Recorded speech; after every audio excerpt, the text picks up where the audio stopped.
வணக்கம், welcome to பவித்ராஸ் அடுப்படி. இன்னைக்கு நம்ம பார்க்க போகிறது சிக்கன் மிளகு பிரியாணி. சிக்கன் மிளகு பிரியாணி எப்படி செய்யுதுன்னு பார்ப்போம். ரொம்ப நல்லா இருக்கும். எப்படி செய்யலாம் பார்க்கலாம் வாங்க. இன்னைக்கு நம்ம பார்க்க போகிறது pepper biryani, pepper chicken biryani. எப்படின்னு ஒரு வித்தியாசமாக நம்ம செஞ்சு பார்க்கலாம். இதுக்கு நம்ம என்னென்ன தேவைன்னு பார்த்துடுறேன். 2 வெங்காயம் ஸ்லைஸில். நம்ம ஏற்கனவே சிக்கன் பிரியாணி பண்ணதுக்கு என்னவோ அதே தான், ஆனால் மிளகாத்தூள் போடாத பெப்பர். இப்போ நம்ம மிளகு மட்டும் போட்டு செய்ய போகிறோம். இந்த மிளகு நான் உங்களுக்கு 3 கிளாஸ் சீரக சம்பா எடுத்திருக்கேன். சீரக சம்பா 3 கிளாஸ் எடுத்திருக்கேன். 3/4 கிலோ கோழி எடுத்திருக்கேன். 1 கப் தயிர். என்னென்ன நம்ம பிரியாணிக்கு பார்த்தோமோ அதே தான்.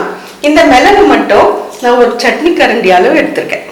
இந்த மாதிரி சட்னி கரண்டி அளவு எடுத்திருக்கேன். நீங்கள் ஸ்பூனில் போடுறது இருந்தால் ஒரு 4 ஸ்பூன் அப்படி போட்டுக்கலாம். இப்போ இதை நம்ம கொஞ்சம் பொரிச்சிட்டு வந்துடலாம். வெறும் மிளகு போடக்கூடாது. இது கொஞ்சம் வறுத்து நம்ம நைஸாக தண்ணி போட்டு அரைச்சிக்கலாம் வாங்க. இப்போ பாருங்க, எண்ணெய் கொஞ்சம் போட்டுக்கோங்க. நான் நெய் 1/2 ஸ்பூன் போட்டுக்கோங்க. இந்த மிளகு 1 கப் கொட்டிடுங்க. மிளகு ரொம்ப வறுத்துறாதீங்க. திட்டமா அது பொரியிற நேரத்துக்கு நம்ம ஆஃப் பண்ணிடலாம்.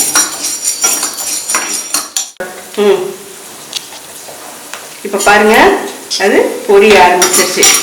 நீங்க இந்த மாதிரி பொரிய சொல்லி ஆஃப் பண்ணிடுங்க. ரொம்ப நேரம் வதக்கக்கூடாது, கசப்பு எடுத்துரும் மிளகு. இந்த மிளகு கொஞ்சோண்டு தண்ணி ஊற்றி நல்லா நைஸா அரைச்சிட்டு வந்துடலாம். இப்போ நம்ம இந்த மிளகு நல்லா அரைச்சிட்டு வந்துட்டோம்.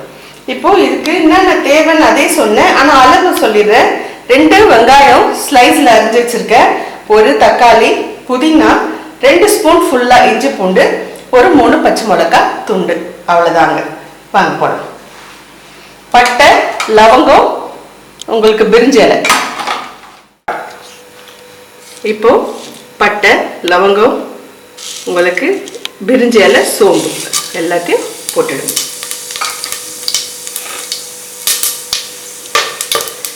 பச்சை மிளகாய்,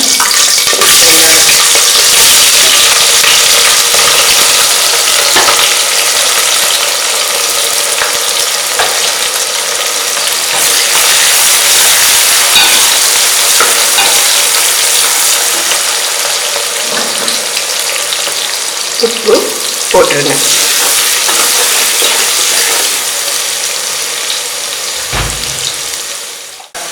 ஒரு ஸ்பூன் மஞ்சள் தூள் போட்டுருங்க.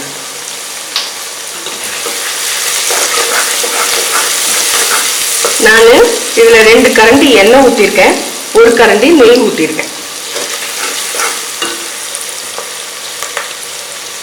வெங்காயம் கொஞ்சம் நல்லா பொரிஞ்சிச்சு.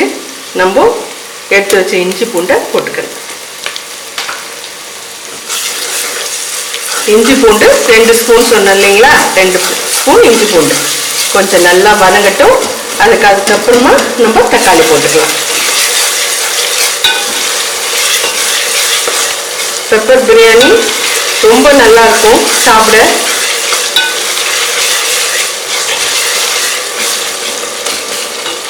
இப்போ தக்காளி போட்டுருங்க, புதினாவும் போட்டுருங்க.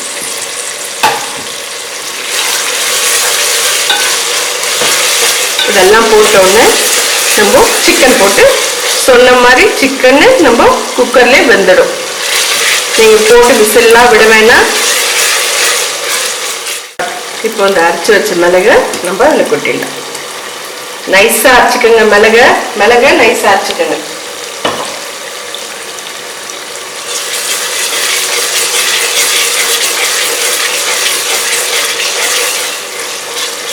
மிளகு வதங்கணுன்றது கிடையாது. மிளகு போட்ட உடனே நீங்கள் சிக்கன் போட்டுருங்க. அதில்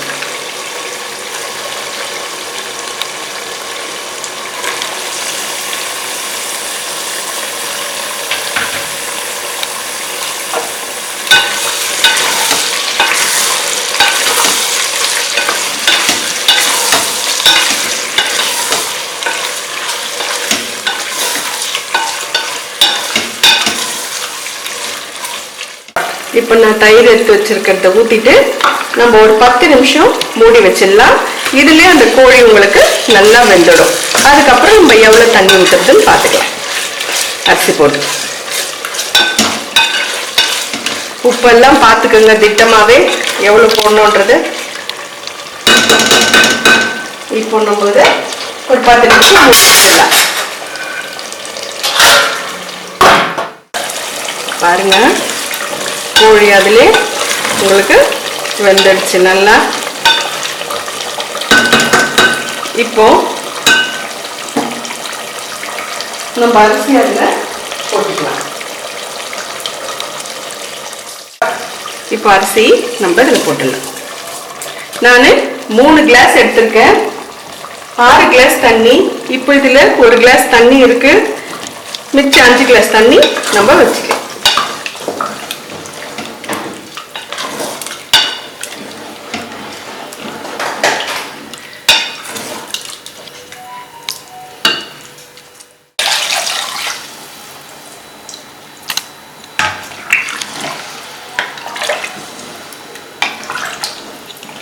இப்போ 5 கிளாஸ் தண்ணி ஊற்றியாச்சு.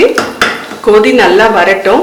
வந்த உடனே நம்ம வெயிட் போட்டு ஒரு 10 நிமிஷம் சிம்மில் வச்சு அதுக்கப்புறம் ஆஃப் பண்ணிடலாம். கொதி நல்லா வரட்டும், வந்தோடனே போட்டுக்கலாம்.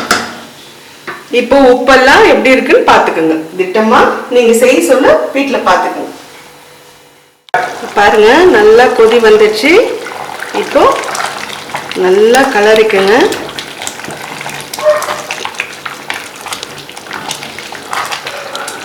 கலரிட்டு மூடி போட்டு சிம்மில் வச்சிடலாம்.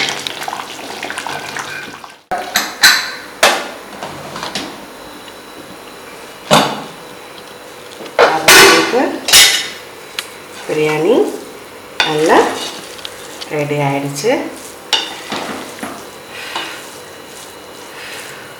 உங்களுக்கு சூப்பராக ஆயிடுச்சு. இப்போ நீங்கள் சர்வ் பண்ணிக்க வேண்டியது தான்.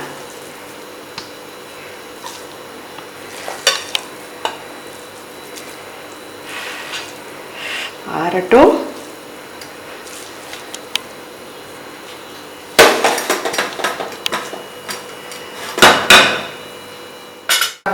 சுவையான உங்களுக்கு பெப்பர் சிக்கன் பிரியாணி ரெடி. சாப்பிட்டு பார்த்து உங்கள் வீட்டில் செஞ்சு பார்த்துட்டு கமெண்ட் பாக்ஸில் எப்படி இருக்குன்னு சொல்லுங்கள். பிடிச்சிருந்தா லைக் பண்ணுங்கள், ஷேர் பண்ணுங்கள், சப்ஸ்கிரைப் பண்ணுங்கள். தேங்க்யூ.